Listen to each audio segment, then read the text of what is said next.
Good afternoon, everyone. Thank you for joining us today. Today's webinar is going to be showing everyone how to start a new project using a handful of these CTC Express tools. So one of the main reasons for CTC Software developing the handful of CTC Express tools, whether it's the BIM Project Suite, BIM Manager Suite, is to save everyone time on performing a range of regular tasks. Things like starting a new project where we have to go ahead and create new levels, new floor plans, new ceiling plans, area plans, dependent views, sheets, and things of that nature. So in this particular webinar, we're going to show you how you can go ahead and start new projects in Revit using a handful of tools from the BIM Project Suite, the BIM Manager Suite, and from Hive Suite. So basically today's learning objectives are going to be how we can use Hive to store our templates or starter files, depending on which route you guys decide to take, and starting the project from that environment, how we can use a tool called View Creator from the BIM Project Suite to create all of the levels and floor plans and dependent views or area plans, how we can use Spreadsheet Link to create our sheet list and populate it with certain bits of information depending on your needs. And then finally, how we can use Import and Link Manager to go ahead and reload all of our Revit links from the appropriate directories. And then lastly, where you can go to obtain these suites. So with that, we're just going to get right into it.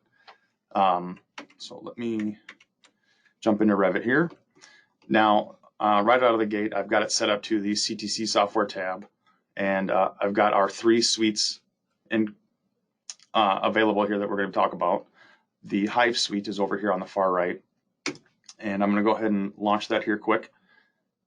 And for those of you that don't know, Hive is a content management device that allows us to effectively create a browser for any item that we would potentially need for our projects. In this case, I've got it set up so that it's only looking for Revit content. So whether that's a template file, a project file, or a family file, everything that I search for that I'm going to look for is going to be Revit related. There is a desktop app for Hive that allows you to search for just about anything, whether it's a Word file, an image file, a PDF, Excel, again, Revit content. So in this case, I am going to go ahead and browse directly to my templates or my starter files, and I'm going to go ahead and start a project. So I have it set up right now so that I can go to a particular library called templates and find my starter files. I could have searched up here at the top for starter project or ARC template or something along those lines, and it would have pulled it up for us right out of the gate. And to start this project, honestly, it's as easy as double clicking the file that you have in question, or I can drag and drop it. In this case, I'll just double click it, and Hive knows that this is a Revit project file, and it sees that it has work sets established already. So I'm using a starter project instead of just your traditional template. So I've got my work sets enabled. I've got a whole bunch of other things configured already that would normally take some time to set up initially. So in this case, I'm going to do a detach from central, preserve my work sets, and go ahead and hit open. And I've got my starter project by default to specify work sets that I want. So I'm just going to go ahead and open everything. And there you have it. So it's already open in the background. And what I can do in this case is just kind of roll this up or minimize it. And that way, if I need to use it again in the future, I can just start searching and it'll pop open and everything will be right there. So in this scenario, I like to keep my starter project very light and just load in what I need when I need it as needed. So I don't have a lot of views created at all. I don't have a lot of sheets. I don't have a ton of families loaded. And that's just so I can configure this exactly how I need it for the particular project at hand. So in this case, what I'm going to do is start off by creating views. Or I'm going to go into View Creator at this point, and I'm going to create a handful of levels and some additional plans and things like that. So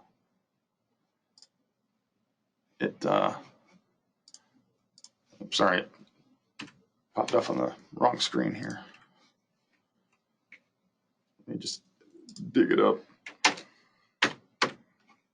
There we go. And of course it's huge. So there we go.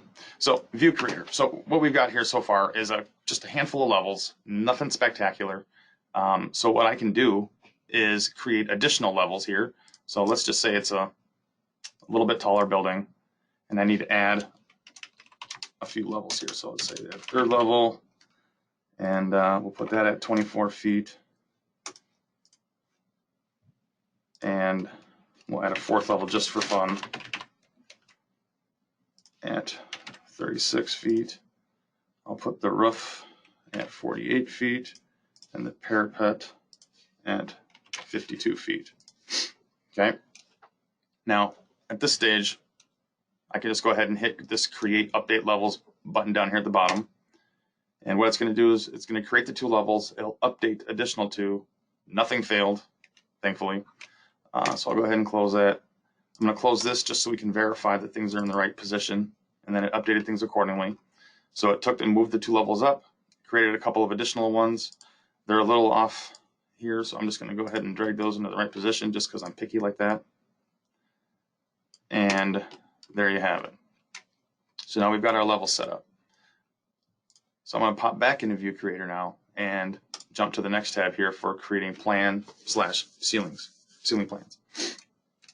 Now, the way this is set up is that we have the ability to create plans and RCPs with a specific discipline associated with it if we want.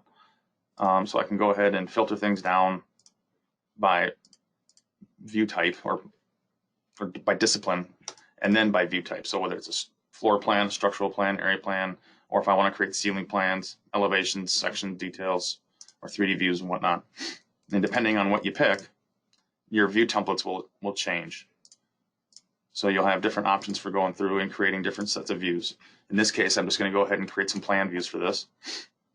So I need plan views for just about everything. I don't need them for the parapet. And what I do need to do is create abbreviations for the third and fourth levels.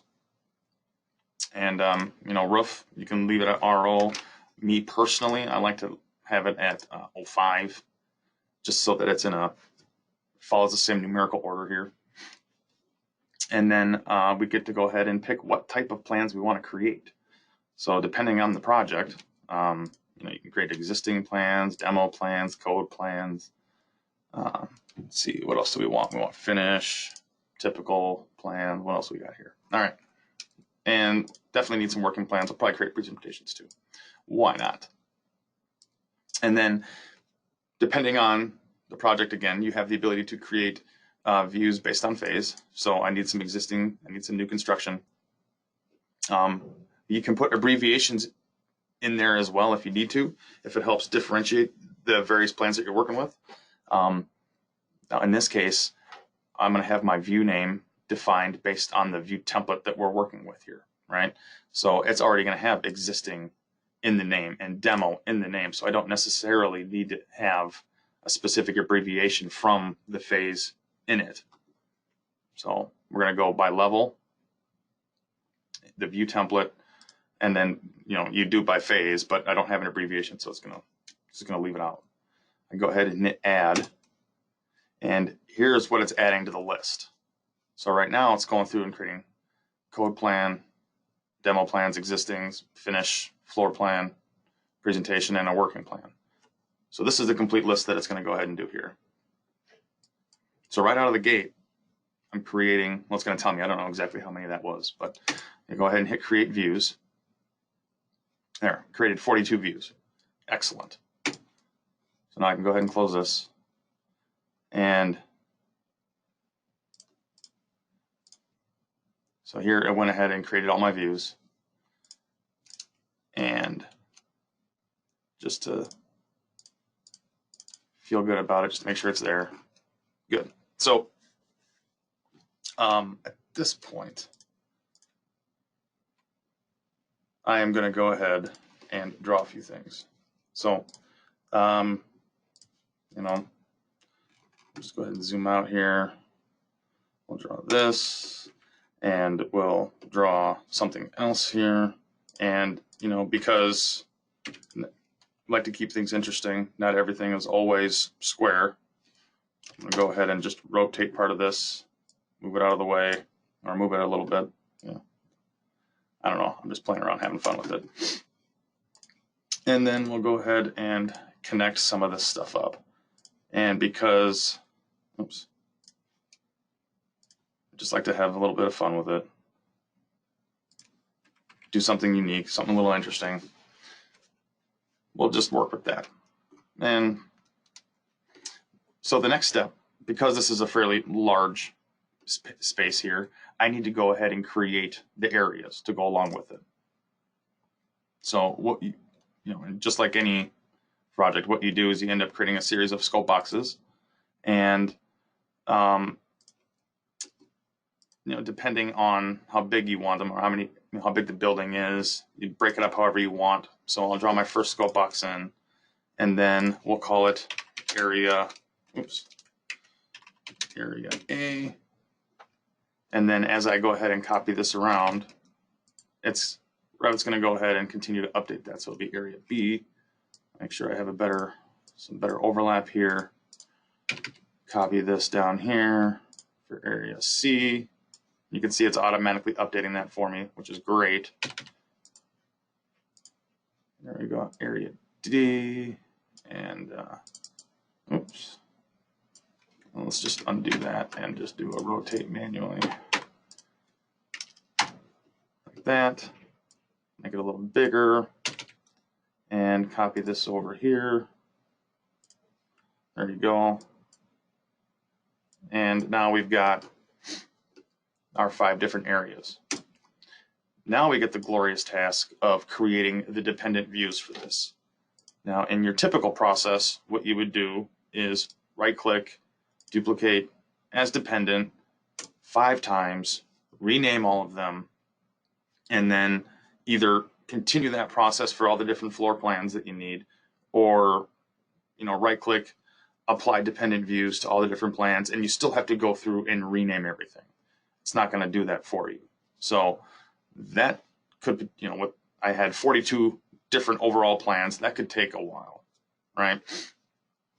So what I'm going to do is go back to View Creator and create our dependent views. So if I go ahead and hit duplicate, and let's see here, I'll just do this one and this one and this one. Just things that we would typically go ahead and start printing. And oh, I'm sorry, I'm on the wrong tab. I want dependent views. And I need to check all of these potentially, or we can go by our selected views, and I can do my code plan, my demo plan. Check select. Oh, we'll just check them all. Why not? It'll be fun. We'll see how much we get. And I'll go ahead and just hit create.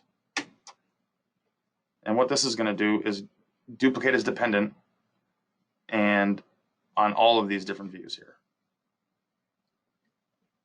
So because I have 42 different overall plans that it's working with, it's going ahead and creating 210 dependent views. So what would have potentially taken me a couple of hours of basic renaming, I just went ahead and did in a few seconds. And you can see that it went ahead and it renamed everything for me automatically and called it floor plan area A, area B, area C, or finished plan area A, B, C, D, E, however many dependent views you had, that's what it's giving you. So I'm already 10, 20 steps ahead of the game just by going through View Creator and having it generate the views for me. So the next thing we can do here, save us some time, is to go ahead and load in our list of sheets. So one of the things that you may have noticed is that in my browser here is I don't have really any sheets created. I have 2 created, and I have my starting view, which is where I like to sync to Central from. So I don't have a lot going on here. So what we can do is fire up Spreadsheet Link to help auto-populate a sheet list. So what I'm going to do here is find the Sheets category here on the left. Oh, okay, so I have to save my file first. That's my fault. So we'll go ahead and save it. And just for the sake of this, I'll make it quick.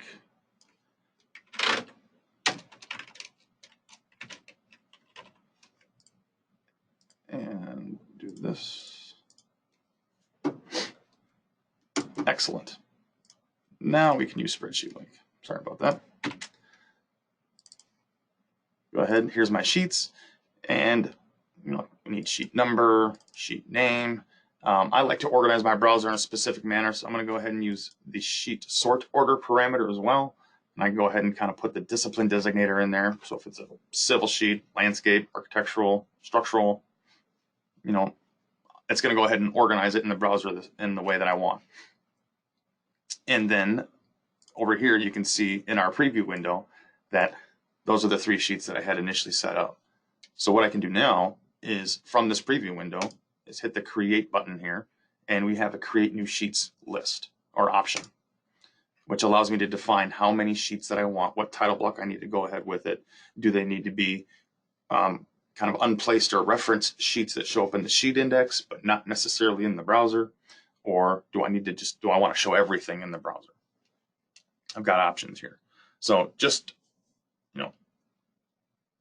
for the sake of, well, you know what, I'll do it twice. So what I'm going to do is use the standard title block here and hit, I've got this Excel file that has a list of all the sheets that I would want. So I can go ahead and say I want these 2 sheets here. Well, first of all, I want 2 plus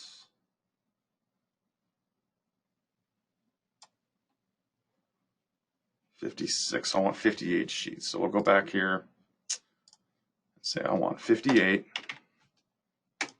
Using the standard title block, it's going to create 58 new rows.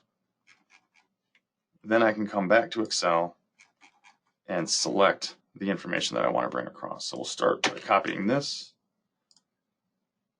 to, where's my preview window? Here it is. Here. And then I'll jump back. Oops. And grab my architectural sheets, like so. And I'll copy paste those in. Here, make sure I don't have anything left over. I don't. Then I can go ahead and hit apply all worksheets or just the active worksheet. In this case, either one, doesn't matter. We'll hit all. And yes, I want to apply these to my current project. Here it says I've got 58 elements updated, 3 were left alone, 58 created sheets. If there were any errors or something else going wrong, I can go ahead and view that detailed log just to kind of get an idea of what went wrong. In this case, nothing went wrong, so I can go ahead and close this out. And you can see that I've got the sheets here. And you can see I changed the discipline order here. It's not an 04, it's a 4. So you can see that formatting's a little off, and it's just something I wasn't paying attention to when I set this up. So here you have it. So now what I'm going to do, just for the sake of consistency, I'm going to open up my placeholder sheet. And this is, again, me just being a little picky. Switch it to architectural. grab my general one and switch that to the other general. And there you have it. Now everything is organized, nice and neat. It's clean. It was easy. And it has the appropriate title block set up in there. And everything's organized the way I want. For the second step to this, I can go ahead and create those placeholder sheets, which can show up in the index, but not in the browser. Number, name, sort order. Go to my preview window here, hit create new sheets again. This time I need to create, I believe it's 39. I'm going to double check that here. So I have civil sheets and landscape sheets that I want to make. Oh. So here we have 33 plus 8. Okay, so I was wrong. It's 41. It's a good thing I checked. So we're going to create 41 sheets with the standard title block, and we're going to make them unplaced sheets. So it doesn't matter what title block then at this point. So I'm going to go ahead and do this. And then from my Excel file again, I will copy paste that information in. So I'll grab my civil and landscape sheets, copy those, paste that, go back to Excel, grab my mechanical and food service sheets, paste those in, nothing's left, apply all worksheets, hit yes, creates an additional 41 sheets, leaving the original ones alone. And once I close this and take a look, you can see it didn't pollute my browser with all the information. And if I were to go ahead and create a new schedule here, or I'm sorry, a new drawing index. I suppose I should do it the right way. New schedules sheet list. And if we did sheet number, name, sort order, and sort by the sort order, then by sheet number, hit OK. You can see it has all of the sheets that I just got done making. So now I've got my master sheet index set up, ready to go. If I wanted to go ahead and put this on the sheet, I can duplicate it, hide the sheet sort order column, adjust the graphics a little bit, put it on my cover sheet. We're good to go. All right, and the final step here is just to make sure that I have the appropriate linked information set up and ready to go. In this case, I'm working with the architectural file. I probably won't have anything to link in right away, but if I was in mechanical, electrical, structural, I may have an architectural model that I need to link in to hit the ground running. So this is where you can go ahead and utilize Import Link Manager from the BIM Manager Suite to reload all of your links. So here is the dialog, and you can see I've got some placeholder links already established. I can go ahead now and use my swap or reload from file option and go find everything. So in this case, I've got everything saved to my C drive, demo, Revit model 19, and grab the structural model here. And it's going to go ahead and do its reload from. Do the same thing on number 2. It remembered what folder I was pulling from, so I'm going to go with the mechanical model. And then I will do the electrical next. And then the last thing I'm going to do in here is, because I am picky and want to make sure everything stays in the same spot and doesn't shift around, is I'm going to pin. Oh, it's not going to let me pin it from here. That's fine. I suppose I need to finish first. Oh, there you go. That pin worked. So click the pin. Everything's locked and loaded. Now if I go ahead and click close, and I'm going to go ahead and close this, you can see that my buildings are all linked together. So obviously they don't match the fun I was having drawing in in the background here, but you know, if I was reloading from to the typical project location and using additional starter files or other templates as reference, there may not be any information there anyway. We're just reloading to go ahead and make sure everything's fully coordinated and ready to go when the time is right. I just was trying to prove the point here. So, and then lastly, what we can do, and this is just another thing I want to show you within the Hive environment, is we have the ability to load in additional pieces of content, whether that's detail sheets or wall types or various families that you want to go ahead and bring a part of your project. So in this case, I'm going to look for details, and I need to not be searching in a specific library. So in this case, I want to bring in my, where'd they go?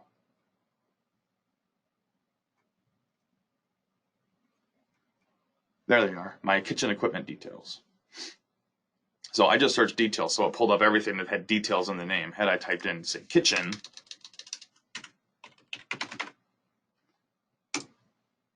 it would have found anything in the library or in my Hive environment that had kitchen in the name.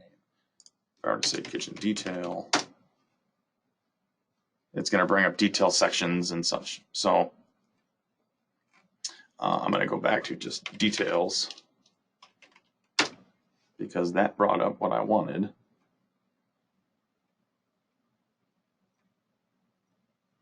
And here they, oh, I just passed it there. There they are. So kitchen equipment details. So what I can do in this case is double click it or drag and drop it. And what this is intended to do is bring in the entire sheet with all of the details on it.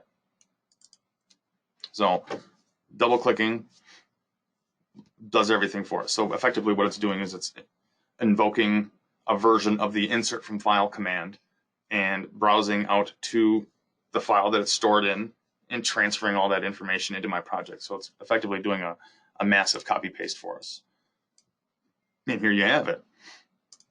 So it brings in the sheet that it was on, which in this case is the wrong sheet. So I can go ahead and change it to the one I want, not that one.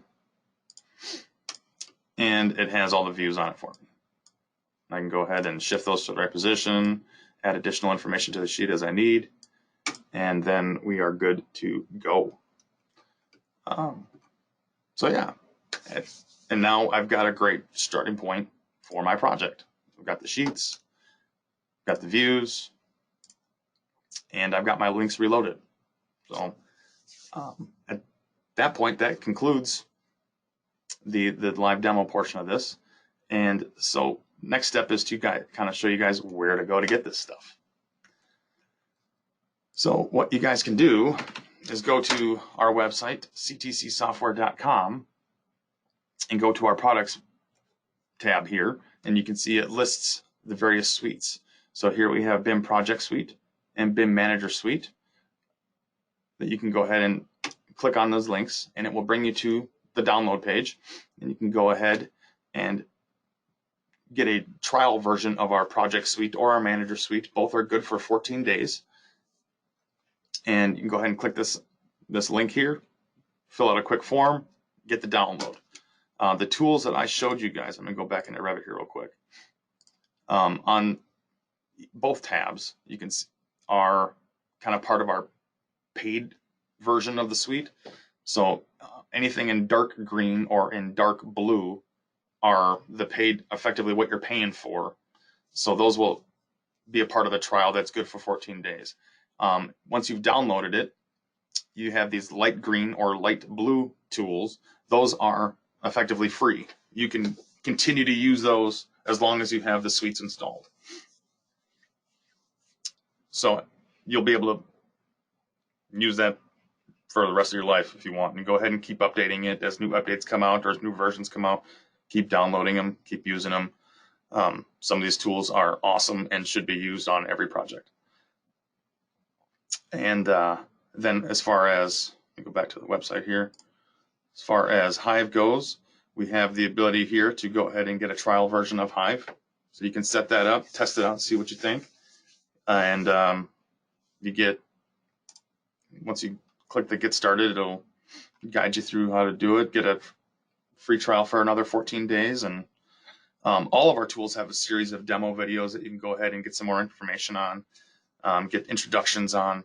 You can go to our YouTube channel, CTC Software on YouTube, and see introductory videos, training videos, how-to videos on every single tool, a part of any of the suites that you want. I want to say thank you for joining us today. I hope this was informational and beneficial to you guys. If you have any questions, feel free to reach out to us at, you can go to our website and request more information on any of the suites or any of the tools that were mentioned today, or go to YouTube and take a look at some of the additional videos that we have there. Thanks again, everybody, and I hope you all have a great day.